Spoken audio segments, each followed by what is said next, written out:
Hello good morning everyone. Once again I welcome you all on Unacademy UPSC. चलिए आइए हम लोग भी बात करने वाले हैं अपना जो डेली पॉलिटी का क्वेश्चन होता है सेशन, उसके ऊपर हम लोग चर्चा करने वाले हैं अभी हैं। सो आइए देखते हैं। अभी आप लोगों को ये जानकारी तो होगी, वाईफाई स्टडी यूपीएससी तो अनअकैडमी यूपीएससी हो गया है। दूसरा एक जो नॉवल इनिशिएटिव है हमारा अनअकैडमी का, वह 20,000 फ्री लाइव क्लासेस का, ठीक है ना, जस्ट टू कंकर ओवर कोरोना वायरस कोविड-19 थ्रेट को जो है उससे काउंटर करने के लिए। नेक्स्ट देखिए, अनअकैडमी का डेली पॉलिटी का सेशन आ गया। चलिए आपको एक छोटी सी जानकारी मैं बता दूं और कि अनअकैडमी सब्सक्रिप्शन पे अभी हमारा इंडियन पॉलिटी का कोर्स चल रहा है, इंडियन पॉलिटी का, ठीक है। इंडियन पॉलिटी के अलावा मैं I will be taking you for international relation, ठीक है, इंटरनेशनल रिलेशंस भी लेने वाला हूं इस 2020 के एग्जामिनेशन के पॉइंट ऑफ व्यू से, ठीक है, 2020 यूपीएससी प्रीलिम के लिए, पीटी के लिए। इसके अलावा मैं रिपोर्ट्स, बहुत सारी चीज़ें का रिपोर्ट्स भी कवर करूंगा, and there is a lots of thing, ठीक है। जो लोग 2021 के लिए प्रिपेयर करना चाहते हैं, 2021 के लिए, वो इंडियन पॉलिटी यहाँ से कर लें। आपका जो है सो बहुत ही पहले आप बहुत ही अच्छे तरीके से, बहुत उम्दा तरीके से आप इंडियन पॉलिटी को आप यहाँ कर पाएंगे, ठीक है ना। जो यूट्यूब पे हमारे क्लासेस चल रहे हैं वो एज इट इज चल रही हैं। जो आना चाहते हैं उनके लिए क्लासेस है इंडियन पॉलिटी का अनअकैडमी सब्सक्रिप्शन के प्लेटफॉर्म पे, ठीक है। अब आपको हम एक चीज़ बता दें कि ये हमारा टेलीग्राम लिंक है, ये हमारा टेलीग्राम लिंक है। आप चाहें तो इसको ज्वाइन कर सकते हैं, यू कुड कम, ठीक है ना, and you will get the informations. It is a community. और अभी हम लोग अपने आज के पहले क्वेश्चन की तरफ चलते हैं, देखते हैं हमारा पहला प्रश्न क्या है। देखिए तो फर्स्ट क्वेश्चन ये कह रहा है कि कंसिडर द फॉलोइंग स्टेटमेंट्स। इसमें है ये पहला स्टेटमेंट है, आज पर article 21 no person shall be deprived of his life और personal liberty except according to procedure established by law, ठीक है। दिस दूसरा स्टेटमेंट कहता है this fundamental right is conferred against the state and individual both. Select the correct code. ये code रहा है आपके पास। हिंदी में देखते हैं, निम्नलिखित कथनों पर विचार करें। किसी व्यक्ति को उसके प्राण या दैहिक स्वतंत्रता से विधि द्वारा स्थापित प्रक्रिया के अनुसार ही वंचित किया जाएगा, अन्यथा नहीं। दूसरा, यह मौलिक अधिकार राज्य और व्यक्ति दोनों के खिलाफ प्रदान किया गया है, दोनों के खिलाफ प्रदान किया गया है। सही कोड का चयन करें, केवल एक, केवल दो, एक और दो दोनों, ना तो एक ना तो दो, ठीक है। मैं उम्मीद करता हूं कि अभी मैं आप लोगों को फंडामेंटल राइट्स यूपीएससी एच पे करवा भी रहा हूं, और उम्मीद करता हूं कि इस क्वेश्चन को करने में आपको कोई समस्या नहीं आनी चाहिए। आई होप कि इसका जो स्टेटमेंट नंबर 1 है दैट इज करेक्ट, ये केवल सही है पहला। दूसरा जो है स्टेटमेंट ये गलत है, क्योंकि ये इंडिविजुअल के अगेंस्ट नहीं मिलता है, केवल और केवल स्टेट के अगेंस्ट मिलता है। इसलिए जो दिया गया जितना भी ऑप्शंस है उसमें केवल और केवल आपका ओनली वन सही होगा, ठीक है ना, ओनली वन इज करेक्ट, ठीक है, ओनली वन इज करेक्ट, ठीक है। आइए दूसरे प्रश्न की तरफ बढ़ते हैं। Which of the following functions was or were performed by constituent assembly other than making Indian constitution. इसमें है पहला statement, it adopted the national flag on July 22, 1947। दूसरा है, it elected doctor Rajendra Prasad as the first president of India on January 24, 1950। तीसरा है, it ratified the India's membership of the Commonwealth in 19 May 1949, ठीक है। ये तीनों स्टेटमेंट आपने देख लिया, ठीक है। अब ये देखिए हिंदी में क्या है, निम्नलिखित में से कौन सा कार्य भारतीय संविधान बनाने के अलावा अन्य कार्य भी उसके द्वारा थे। पहला है इसमें 22 जुलाई 1947 को, यानी कि पूछ रहा है कि भारतीय संविधान बनाने वाली जो संस्था थी उसके अन्य कार्य क्या थे, यानी संविधान सभा की। तो 22 जुलाई 1947 को राष्ट्रीय ध्वज अपनाया गया। दूसरा, इसने 24 जनवरी 1950 को डॉक्टर राजेंद्र प्रसाद को भारत के पहले राष्ट्रपति के रूप में चुना। और तीसरा है, इसने मई 1949 में भारत के राष्ट्रमंडल सदस्यता की पुष्टि की थी, ठीक है। तो आपको ये याद ध्यान होगा, और ये है आपके पास आंसर का कोड, ठीक है ना, 1, 2 एंड 3 और ए, ठीक है। मेरी बात समझ पा रहे हैं ये? तो ये तीनों का तीनों जो स्टेटमेंट है वो बिल्कुल सही है। ये दो तो आपको बिल्कुल याद होगा। और मई 1949 में ही राष्ट्रमंडल की सदस्यता भारत के द्वारा कॉन्स्टिट्यूएंट असेंबली के द्वारा कर दी गई थी, ठीक है ना, उसको पोस्ट कर दिया गया था। सो 1, 2 एंड 3 तीनों आंसर सही हैं आपके, ठीक है। चलिए तीसरा प्रश्न क्या कहता है, consider following statements. Article 1 deals about formation of new states and alteration of areas, boundaries और नेम्स ऑफ एग्जिस्टिंग स्टेट्स। दूसरा है, article 123 deals about the power of president to promulgate ordinance during the recess of parliament. Hindi में क्या है, निम्नलिखित कथनों पर विचार करें।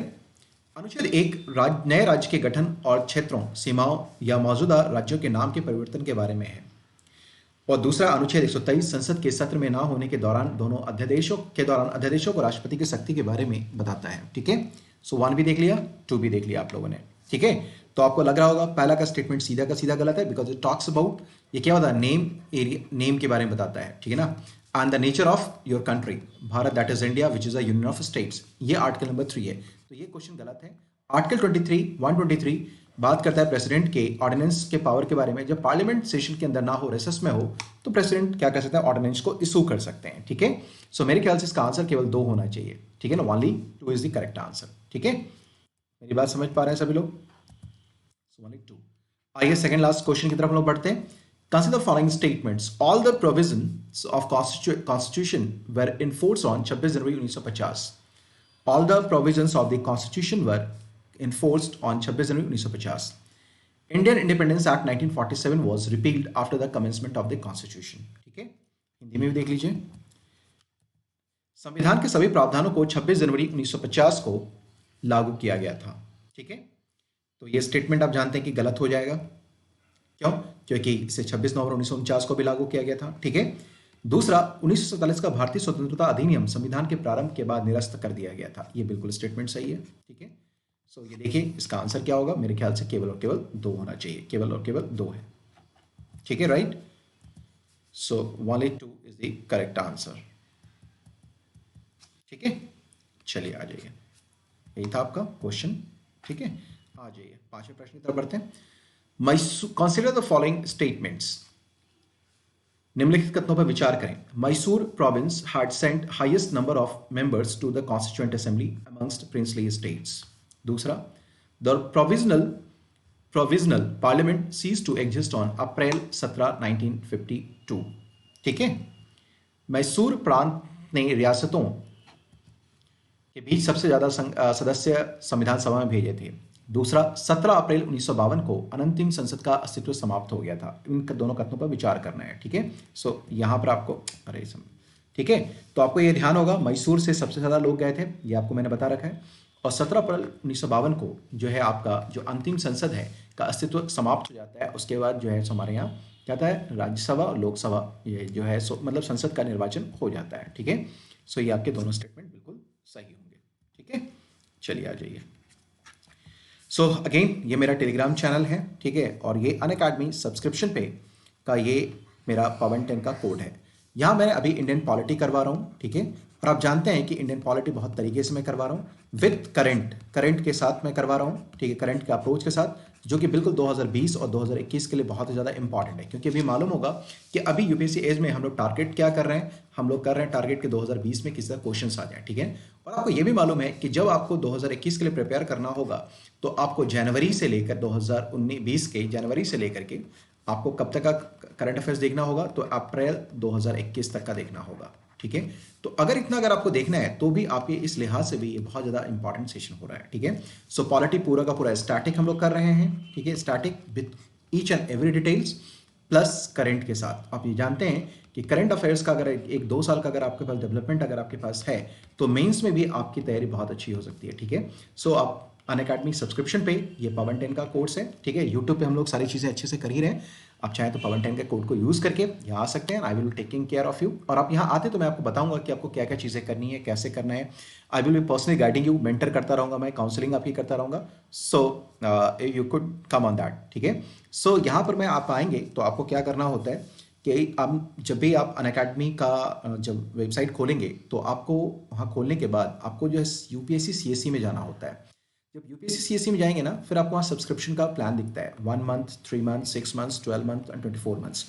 अभी जो लोग 2021 के लिए प्रिपेयर कर रहे हैं, मैं उनको कहूँगा कि 24 मंथ्स के लिए जाएं। आप यहाँ 52,000 का देख रहे होंगे, ये भी और भी कम आपको मिल जाएगा अगर मेरे कोड के थ्रू आते हैं, 48,000 का मिलेगा।